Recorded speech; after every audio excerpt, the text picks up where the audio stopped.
Ist das nicht krass?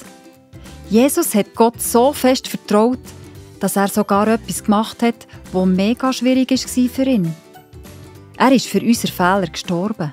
Wegen seinem Tod am Kreuz bist du jederzeit willkommen in Gottes Familie. Dafür darfst du Jesus ganz fest dankbar sein. Aber jetzt wollen wir hören, was Hobbs und Lila heute so machen. Der Hobbs und Lila waren draussen im Wald am Spielen. Sie haben einen Parkour auf dem Waldboden gemacht und mussten über Holzträmchen kumpen, auf einem kleinen Stamm, der am Boden liegt, balancieren, von Steh zu Steh kumpen. Es hat so gefegt. Hopp, hopp, Lila, du schaffst es. Ja, jetzt noch über den riesigen Camp dort und dann habe ich die Runde auch geschafft. Juhu, Hobbs! Aber mitten ins Spiel hat die Mami am Hobbs und Lila gerufen: «Reinkommen!» Der Hobbs war gar nicht zufrieden. Oh Mann, genau jetzt, wo ich an die Reihe komme, müssen wir rein. Ist doch gleich, Hobbs.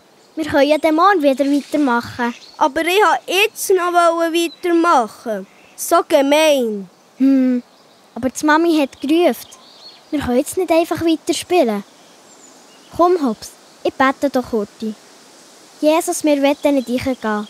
Aber du weisst, wie das ist, wenn man etwas machen muss, wo man keine Lust hat. Danke, dass du dem Hobbs hilfst, dass er jetzt auch reinkommt. Ah, du mit deinem Betten. Ich will doch einfach noch ein bisschen draussen bleiben. Ich habe eine Idee, Hobbs.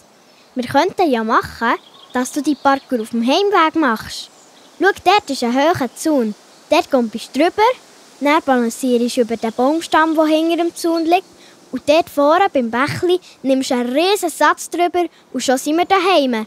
Dann hast du noch die Parkour gehabt und wir kommen rechtzeitig heim. Wow, Lila, so eine gute Idee. So machen wir es. Also, ich lege gerade los. Über den Zaun mit einem Schwung. Hopp, Hops! Achtung, Lila, ich komme.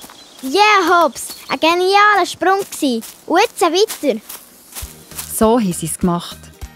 Hat echt der Hobbs gemerkt, dass Jesus Lila geholfen hat und ihr diese super Idee mit dem Heimweg-Parkour gegeben. Wenn du mit Jesus unterwegs bist, ist er immer bei dir und hilft dir, sogar wenn du keine Lust zum Hingehen hast. Auch wenn du Sachen erlebst, die dich traurig machen, darfst du wissen, dass Gott immer noch auf dem Thron hockt und dich liebt. Alles dient dir zum Besten, sogar dann, wenn du es nicht verstehst.